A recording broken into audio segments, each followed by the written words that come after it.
Hello दोस्तों, मैं हूँ रोजी। आज हम साल 2015 में रिलीज हुई ब्रदर ऑफ दी विंड को देखने वाले हैं। मूवी की शुरुआत में डेंजर नाम के एक मिडिल एज आदमी को दिखाते जो एक फॉरेस्ट ऑफिसर है।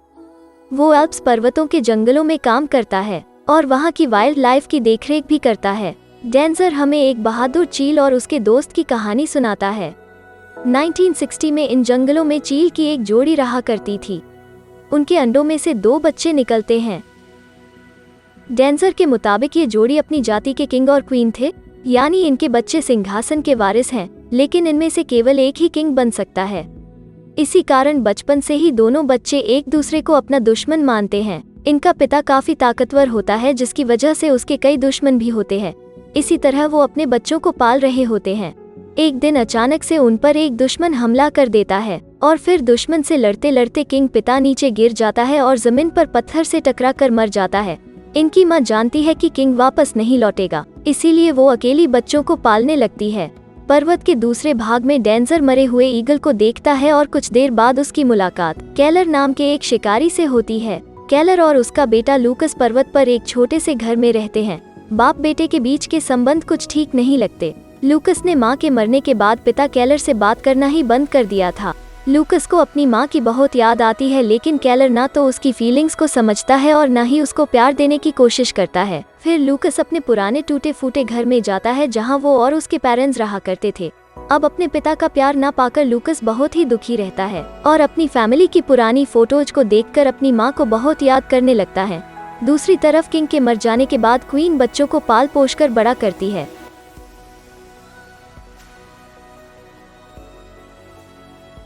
जब उनकी मां खाने की तलाश में उड़ जाती है तो उनकी लड़ाई फिर शुरू हो जाती है और अक्सर इस लड़ाई में बड़ा भाई ही जीतता है। कुछ हफ्तों बाद दोनों और बड़े हो जाते हैं। अब एक दिन लड़ाई में छोटा भाई करीब 100 फीट की ऊंचाई से नीचे गिरकर काफी घायल हो जाता है। इतना ही नहीं, वो कमजोर भी है और इसको ठीक से उड़ना भी नहीं आता। इसीलिए वो अपनी माँ का इंतजार करता है कि जब वो आएगी तो मुझको लेके जाएगी। और जब शाम को माँ लौटती है तो फिर छोटे का रोना सुनाई देता है, लेकिन माँ उसकी मदद नहीं करती क्योंकि वो सिर्फ एक ही बच्चे का पालन पोषण कर सकती है। वो कमजोर छोटे की जगह बड़े को पालना चाहती है क्योंकि वो तंदुरुस्त भी है। बेचारा छोटा कीड़े मकोड़े और जंगली लोमड़ी से रात भर लड़ता हुआ किसी तरह अगले दिन भी जिंदा बच जाता है। लेकिन एक बात साफ है कि ये ज्यादा दिन तक जिंदा नहीं रह सकता। तभी लूकस की नज़र छोटे पर पड़ती है और लूकस उसे अपने पुराने घर में लेके आता है और छोटे के लिए घोंसला भी बनाता है। फिर लूकस छोटे की घाव को ठीक करना चाहता है, लेकिन वो नहीं जानता कि एक चील के घाव को कैसे ठीक किया जाता है। फिर चील को ठंड से बचाने के लिए वो अपनी जैकेट उस पर डाल देता है और उसके लिए कुछ खाना लाने के लिए अपने घर जाता है। फिर वो अपने पिता के सोने का इंतजार करता है कि जब वो सोएंगे तो मैं थोड़ा सा खाना ले लूंगा, और जैसे वो सोते हैं तो वो खाना चुराकर छोटे के पास चला जाता है। अब छोटे को खाना खाते देख लूकस बहुत ही खुश होता है कि चलो कुछ तो खा रहा है, और इस तरह एक ही दिन में दोनों बहुत ही अच्छे दोस्त बन जाते हैं। उन दोनों को मजे से खेलते देख डेंजर तो बिल्कुल हैरान हो जाता है और छोटे को ट्रेन करने का फैसला करता है। अगले दिन लूकस जंगल से घास फूस इकट्ठा करके लाता है और छोटे के लिए एक अच्छा घोंसला बनाता है। वो छोटे के लिए कुछ कीड़े भी इकट्ठा करके लाता है, लेकिन वो कीड़े नहीं खाता। इतने में डेंजर वहां आकर कहता है कि सॉसर और कीड़े चिलों के लिए हेल्थी नहीं होते। फिर वो छोटे को मुर्गी का लिवर देता है और वो खुशी खुशी उसको खाने लगता है। डेंजर लोकल को सलाह देता है कि तुम इसे अक्सर बाहर लेके जाया करो, क्योंकि सूरज की रोशनी पड़ने से इसके पंख और बड़े और ताकतवर हो जाएंगे। उस दिन लूकस अपने पिता के साथ काम कर रहा होता है। केलर उसके साथ बात करने की कोशिश करता है, लेकिन लूकस एक शब्द भी नहीं बोलता। और फिर गुस्से में आकर केलर लूकस से और ज्यादा काम करवाता है और इसको कहीं बाहर भी नहीं जाने देता। उसी रात एक लोमड़ी केलर के फार्म में घुस जाती है और सारी मुर्गियों को मार डालती है। केलर को बहुत गुस्सा आता है क्योंकि लूकस ने फार्म का दरवाजा खुला छोड़ दिया था। दूसरी ओर लूकस छोटे के लिए मुर्गी चुराकर अपने पुराने घर में ले जाता है। वो लोमड़ी को भगा देता है जो छोटे पर हमला करने वाली थी। फिर लूकस रात भर छोटे के साथ ही रहता है और उसके साथ खेलता भी है। वो अपनी फैमिली का बाइबल पढ़ता है जिसमें केन और एबल नाम के 2 भाइयों की कहानी होती है। वो कहानी छोटे की कहानी से बहुत मिलती जुलती है, इसीलिए वो छोटे का नाम एबल रख देता है। छोटे एबल है तो बड़े का नाम केन ही रखते हैं।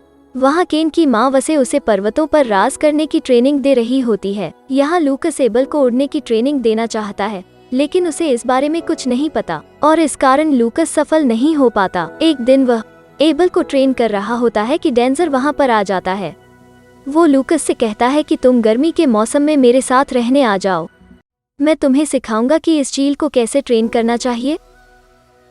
फिर डेंजर केलर से भी बात करता है और लूकस को कुछ दिन अपने साथ रखने की परमिशन भी ले लेता है। डेंजर की कैबिन में एक पोर्ट्रेट होता है जिसमें एक लड़का और एक चील होते हैं। वो बिल्कुल लूकस और एबल की तरह ही देखते हैं। अगले दिन लूकस एबल को फिशिंग करने की ट्रेनिंग भी देता है और खुद एक फिश पकड़कर उसके सामने रखता है, लेकिन एबल उसको पकड़ नहीं पाता और फिश फिसलकर पानी में गिर जाती है। कुछ दिन बाद एबल और उसके बड़े भाई केन के नए पंख निकल जाते हैं। एबल से पहले उसका भाई उड़ना सीख जाता है क्योंकि उसकी माँ उसको ट्रेन करा रही होती है। यहाँ बेचारा लूकस एबल को ट्रेनिंग देते देते बहुत थक जाता है। फिर वो छप्पर से एक रस्सी लटकाकर एबल को उसमें रख देता है और उड़ने को कहता है। शुरू में तो कुछ नहीं होता, लेकिन अंत में वो आसमान में शानदार तरीके से उड़ने लगता है। उस रात दोनों पुराने घर के छप्पर पर ही सो जाते हैं। सुबह जब लूकस उठता है तो एबल वहाँ पर नहीं होता। अब लूकस घबराकर आसपास देखने लगता है। तभी एबल को देखता है जो आसमान में शानदार तरीके से उड़ रहा है, और ये देखकर लूकस की खुशी का ठिकाना ही नहीं होता और अंततः उसकी मेहनत रंग लाई। तब एबल उड़कर एक पत्थर पर बैठता है। लूकस खुश होकर उसके पास आता है, लेकिन एक बार एबल फिर उड़ जाता है। ये देखकर लूकस मायूस हो जाता है। अब लूकस को विश्वास हो जाता है कि एबल उड़ना सीख गया है और कभी लौटकर नहीं आएगा। वो जमीन पर पड़ा पंख उठा लेता है और उसे यादगार चीज समझकर अपने पास रख लेता है। फिर डेंजर लूकस को दिलासा देता है, लेकिन वो भी नहीं जानता कि एबल कभी वापस आएगा या नहीं।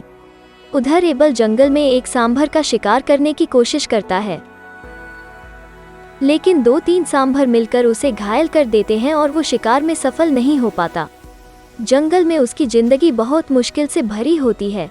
उसे केलर के शॉटगन से खुद को बचाना पड़ता है। अपने भाई केन से भी उसे अपनी जान बचानी पड़ती है क्योंकि केन एक शिकारी पक्षी बन गया है।